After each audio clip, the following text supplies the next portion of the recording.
Hello दोस्तों, welcome to the cafe IAS. Environmental lecture series चल रही है और उसमें हम बात करेंगे आज टेरेस्ट्रियल इकोसिस्टम्स के बारे में।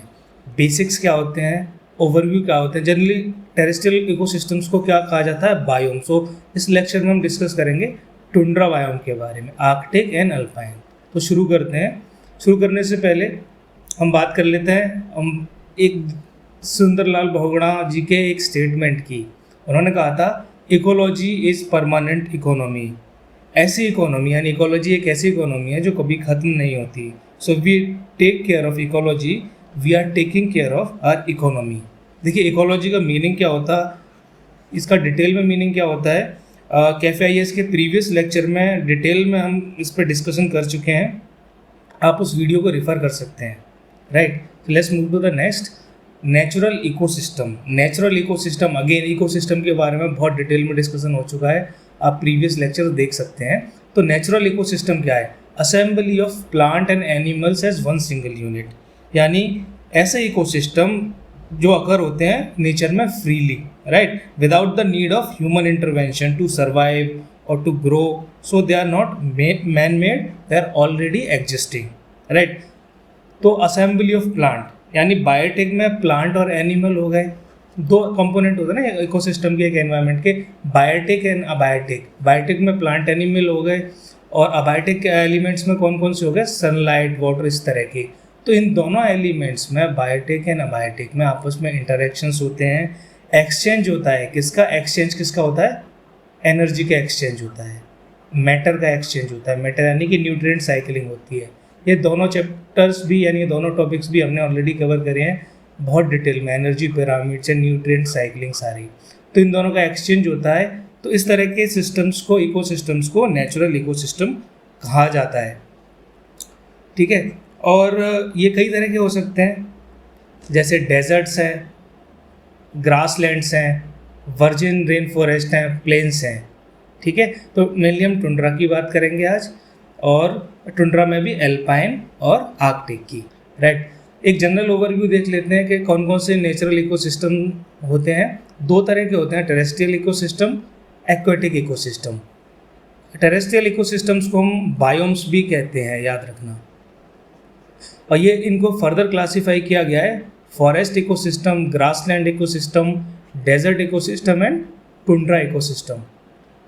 और एक्वेटिक इकोसिस्टम्स को fresh water and marine ecosystem में क्लासीफाई किया गया है। फॉरेस्ट को भी और भी बाइफरकेट किया गया है और भी कैटेगराइज किया गया है। डेजर्ट को भी हॉट एंड कोल्ड में किया गया है, जैसे फॉरेस्ट में टेम्परेट हो गया, सब ट्रॉपिकल हो गया, ट्रॉपिकल हो गया, रेन फॉरेस्ट हो गया है। ये सारे हम जब इसको डिस्कस कर रहे होंगे तब इन पर बात कर लेंगे। So today we will talk about the tundra. ठीक है, इससे पहले हम बेसिक्स की बात कर लेते हैं कि बायोम्स होते क्या हैं, यानी कि टेरेस्ट्रियल इकोसिस्टम्स होते क्या हैं। राइट, द लैंड और terrestrial part of the biosphere is divided into the number of reason.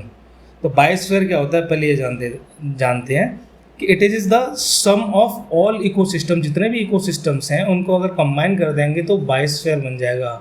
Biosphere की कैरेक्टरिस्टिक फीचर क्या होता है एक, ठीक है, कि it's a zone of life. यहाँ पे लिविंग ऑर्गेनिज्म होते हैं। ठीक है, एटमॉस्फेयर, हाइड्रोस्फीयर, लिथोस्फीयर मिला के ये जोन ऑफ इंटरसेक्शन होता है, वो बायोस्फीयर होता है, और इसमें लिविंग ऑर्गेनिज्म होते हैं। राइट, तो बायोस्फीयर के कुछ पार्ट्स को, टेरेस्ट्रियल पार्ट्स को अगर अलग अलग रीजन में डिवाइड कर दिया जाता है तो वो कहते हैं अलग अलग बायोम्स कहलाए जाते हैं। वो किस बेसिस पे उनको डिवाइड किया जाता है? Generally they are categorized as climatic regions, यानी कि हर बायोम को जनरली क्लाइमेट के बेसिस पर अलग अलग कर दिया जाता है। यानी कि दो बायोम आपस में सिमिलर नहीं होंगे, डिफरेंस होगा किसका? क्लाइमेट के बेसिस पे। क्लाइमेट जनरली क्या होता है? प्रेसिपिटेशन, जिसको हम रेनफॉल, स्नोफॉल भी कहते हैं। प्रेसिपिटेशन एंड टेम्परेचर, ये दो मेन फैक्टर्स होते हैं जो आपका क्लाइमेट डिसाइड करते हैं। देखिए अब क्लाइमेट अलग हो गया, सारे बायोम्स का अपना अलग अलग हो गया, तो वहाँ के वेजिटेशन यानी फ्लोरा में भी डिफरेंसेस होंगे, फोना, वहाँ पर कौन कौन से एनिमल्स होंगे उनमें भी डिफरेंस होंगे। तो फ्लोरा, फोना, प्रेसिपिटेशन और टेम्परेचर डिफरेंस होता है। Right, so climate determines the boundary. यहाँ पे एक चीज़ आप याद रखिएगा कि जो क्लाइमेटिक रीजन्स हैं they are similar to biomes. तो बायोम्स अब अगर आप अच्छे से समझ लेते हैं तो आपको क्लाइमेटिक रीजन समझने में बहुत आसानी होगी। इसको भी हम डिटेल से बताएंगे जब ज्योग्राफी के कुछ लेक्चर्स ले रहे होंगे, तो सारे क्लाइमेटिक रीजन्स को डिस्कस किया जाएगा। Let's move. ठीक है, तो यहाँ पे एक ये बताया गया डायग्राम में कि दो मेन फैक्टर्स हमने बताए थे, एक तो था प्रेसिपिटेशन यानी कि मॉइस्चर, और दूसरा था टेम्परेचर। तो वार्म से जैसे हम कोल्ड की तरफ जाते हैं, या फिर मॉइस्चर की बात करें तो ड्राई से वेट की तरफ जाते हैं। उसके बेसिस पे बायोम्स हैं अलग अलग, warm desert, tropical grassland, tropical deciduous forest, सबसे नीचे देखिए आप यहाँ पे, और ट्रॉपिकल रेन फॉरेस्ट। जैसे जैसे देखिए इनमें इसमें बिल्कुल भी मॉइस्चर नहीं है, इसमें सबसे ज़्यादा मॉइस्चर है। और जैसे हम ऊपर जाते हैं तो यहाँ सबसे ज़्यादा कोल्डेस्ट है टुंड्रा, यानी पोलर और टुंड्रा ये वाले कोल्डेस्ट बायोम्स होते हैं। ये धीरे धीरे यहाँ पे टेम्परेचर बढ़ता है, राइट। तो एक अंडरस्टैंडिंग के लिए आप ये देख लीजिए, समझने में आसानी रहेगी। ठीक है, तो टेरेस्ट्रियल इकोसिस्टम ऑलरेडी हम बात कर चुके हैं, कौन से होते हैं? Tundra, forest, grassland and desert. Let's start with the tundra ecosystem.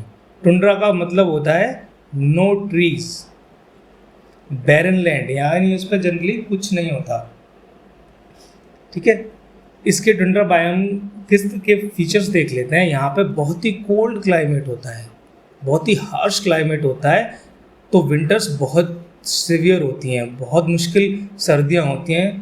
Cool and short summers, summers में भी बहुत ज़्यादा टेम्परेचर अप नहीं होता, वे भी कूल रहती हैं और उनका ड्यूरेशन होता है बहुत कम। We already talked about they are treeless, generally treeless होते हैं, and they cover 20% of total land. कितने बड़े बायोम्स होते हैं? 20%। लोकेशन अभी देखेंगे और क्लियर हो जाएगा। ठीक है, टेम्परेचर की बात करते हैं। टेम्परेचर ऑब्वियसली कोल्डेस्ट होते हैं तो very low annual temperature ranges होते हैं, और temperature as low as -40 degree centigrade तक भी जा सकता है।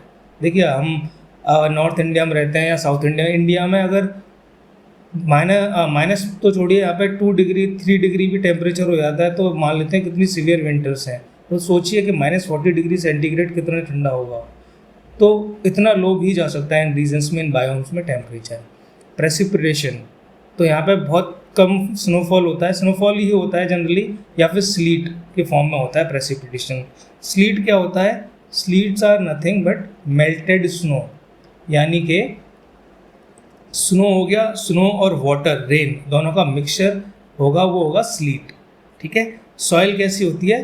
परमा फ्रॉस्ट, यानी कि न्यूट्रिएंट इसमें बहुत कम होते हैं। परमा फ्रॉस्ट का सिंपली मतलब ये है, it is a permanently frozen layer on the earth surface या अंडर अर्थ सरफेस, यानी ये अर्थ है इसके ऊपर या इसके अंदर परमानेंटली फ्रोजन लेयर होती है। So let's see the adaptation bye fauna, यानी कि यहाँ के जानवरों फौना फ्लोरा का अडेप्टेशन किस तरह होता है। लॉन्ग लाइफ स्पैन, जनरली देखा गया है कि वहाँ पर जो ट्रीज़ हैं या फिर जो भी एनिमल्स हैं उनकी लाइफ स्पैन लंबी होती है। फॉर एग्जांपल विलो ट्री है, विलो ट्री का लाइफ स्पैन कितना होता है? 150 years. They have thick cuticle and epidermal hair और फर। ये सब किसके लिए मैकेनिज्म होता है? To minimize heat loss. साथ साथ में कौन कौन से अडेप्टेशन मैकेनिज्म होते हैं? Migration and hibernation. हाइबरनेशन क्या है कि अपनी एनर्जी को सेव करने के लिए कुछ एनिमल बड़ी लॉन्ग स्लीप पे चले जाते हैं, जिससे उनकी एनर्जी सेव हो सके, जब भी फेवरेबल कंडीशंस हो वे बाहर आ सकें। तो एग्जांपल क्या है इसका? Ground squirrel in polar regions. Thick cuticle and epidermal क्या होता है? एपिडर्मल जहाँ पे यूज हो इसका मतलब होता है outer layer of skin, right.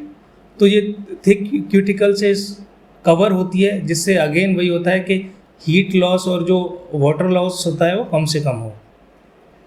और एडेप्टेशन मैकेनिज्म क्या है? Large body and small ear and tail, यानी बड़ी बॉडी हो गया एनर्जी स्टोर करने के लिए, छोटे कान और छोटी पूंछ, स्मॉल ईयर एंड टेल किसके लिए?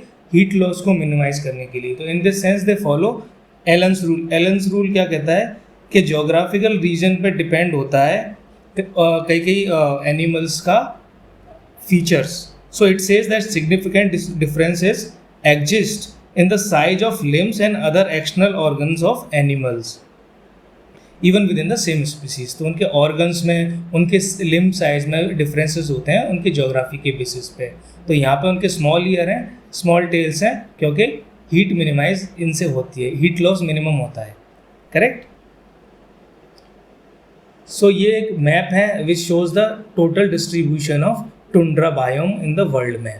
राइट, ये कौन कौन से रीजन, देखिए आप ये देखिए ग्रीन कलर में जो हाईलाइट है वो सारा टुंड्रा बायोम है।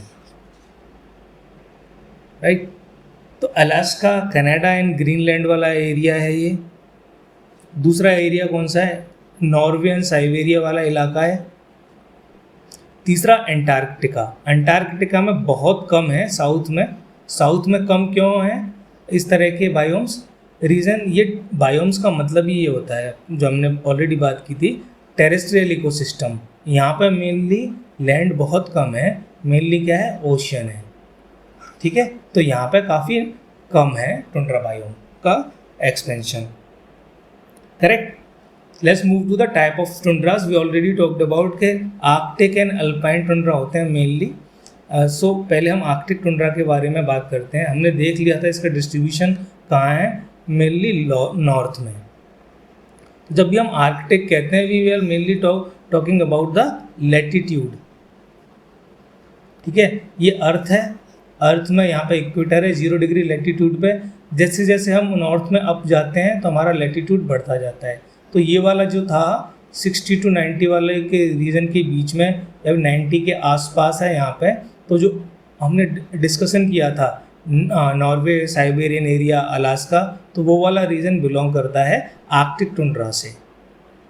सो when we talk about Arctic, we talk about latitude. तो it is a continuous belt above the tree line and below ice caps in the northern hemisphere. Ice caps है, यहाँ पे poles है, यहाँ पे पूरी ice seats हैं जो ढका हुआ है प्लेनेट, और यहाँ पे ट्री लाइन है। यहाँ पे इन दोनों के बीच का जो एरिया है, यानी वेजिटेशन जहाँ पे मेनली ट्रीज वगैरह ख़त्म हो रहे हैं और आइस कैप जहाँ पे शुरू हो रही है, उन दोनों के बीच का एरिया में ये पूरी एक कंटिन्यूस बेल्ट है, उसको आर्कटिक टुंड्रा कहा जाता है। साउदर्न हेमिस्फीयर में नेग्लेजिबल है। क्यों नेग्लेजिबल है, वी ऑलरेडी टॉक्ड अबाउट। यहाँ के फ्लोरा फौना थोड़ा सा देख लीजिए। फ्लोरा क्या है, Moses and lichens, willow, birches and cotton grass. Coastal lowland, यानी थोड़े से कोस्ट के एरिया में आएंगे, थोड़ा सा लेटीट्यूड में हम थोड़ा सा नीचे आएंगे और कोस्ट की तरफ जाएंगे, तो वहाँ पे क्योंकि नीचे जैसे आएंगे लेटीट्यूड में तो टेम्परेचर भी थोड़ा सा ज़्यादा होगा। राइट, तो ग्रासेस भी देखने को मिल जाएंगी, रेंडियर, मोजेस भी देखने को मिलेंगे। फौना में कौन कौन से हैं, Arctic fox, reindeer, wolves, polar bear, Arctic hare, lemming, ये फौना में आते हैं। फौना मतलब एनिमल्स। एल्पाइन टुंड्रा क्या होता है, एल्पाइन का मतलब होता है mountains. So when we talk about alpine, we talk about altitude. L for alpine, L for altitude. तो ऊंचाई के बारे में हम बात कर रहे होते हैं। So it is at higher altitudes of mountain ranges above the tree line, यानी कि कुछ ऊंचाई तक ट्री यहाँ पे दिखाई देंगे, उसके बाद स्नो कवर होगा, ट्री का नामो निशान कम होगा। तो जहाँ से स्नो कवर स्टार्ट हो जाता है ट्री लाइन के बाद में, वो वाला एरिया हम डिफाइन कर देते हैं, दीज आर एल्पाइन टुंड्रा। इससे एग्जाम्पल क्या है कि वो हिमालयाज में भी हैं, ये सारी माउंटेन रेंजेस हैं, हिमालयाज में, आल्प्स में, एंडीज़ में, तिबेतियन प्लेटियो में। राइट, इनकी फ्लोरा कौन कौन सी हैं, mosses, grassy vegetation, liverworts, और कोस्टल लोलैंड्स में आते हैं तो grasses and reindeer mosses. Generally similar type की फ्लोरा है जैसे हमने पहले देखी थी। फौना में क्या है, फौना थोड़ी सी चेंज हो जाती है, माउंटेन गोट, मरमोट्स, पिकास, रेंडियर, लेमिंग्स, आर्कटिक हेयर, मस्कॉक्स। ठीक है, ये छोटा सा लेक्चर हमने सिर्फ एक इंट्रोडक्शन के बेसिस के लिए किया था कि आपको एक ओरिएंटेशन हो जाए कि बायोम्स क्या होते हैं। ठीक है, आगे थोड़ा सा लंबे लेक्चर्स होंगे, उसमें हम बात करेंगे फॉरेस्ट बायोम के बारे में। तो नेक्स्ट हमारा होगा फॉरेस्ट बायोम। इसमें बहुत सारे सब कैटेगराइजेशन है, we will discuss them in detail. तब तक के लिए अपना ध्यान रखिएगा। Thank you very much for being with cafe IAS।